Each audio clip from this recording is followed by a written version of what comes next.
Hola a todos, soy Señora Niesluchowski, and welcome to my lesson on the verb ser. Make sure you have your Cornell notes, your nombre, hora, y fecha, and the tema, the theme of the day, is the verb ser. Now on the board, I already have the verb ser written down with the definition. If you look up the definition in a textbook or a dictionary, it'll say to be. But to be what? There are two verbs that need to be, and we're going to learn about the other one later. But I really want you to know the difference between the two. So I use the full definition. So if you're in my class, when I ask for you to write the definition down, I want the whole thing. So it's going to say to be, permanent or personal quality.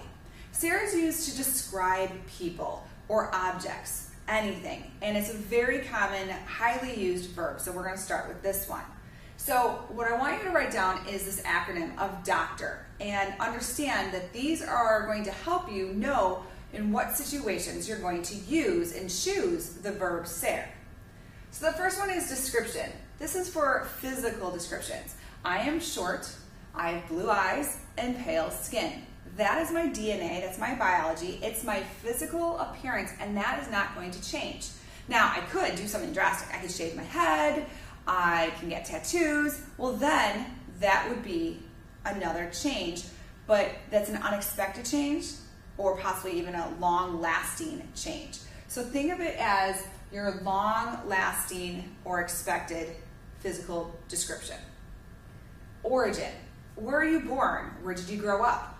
So for example, if I was born in the United States, I'm American. If I was born in Illinois, I'm from Illinois, and that's where I grew up my childhood.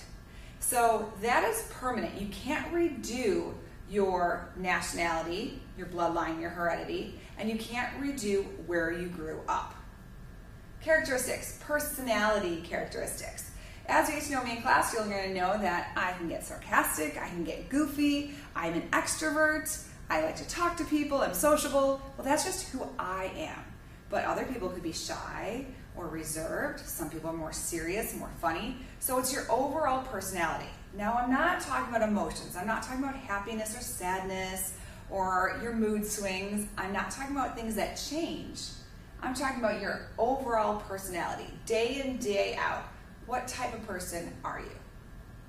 Next one is telling time and dates. It doesn't pertain to people, but anytime we're going to use the calendar or the clock, we're going to use the verb ser because it has long-term permanence, and time never ends. So it's not going anywhere. So it's pretty permanent.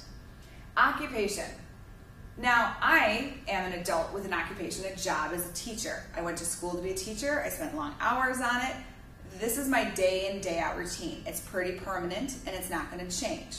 Now, could I change my career? Sure, but not in an instant. For example, I can't wake up tomorrow morning and be a brain surgeon and go save someone's life.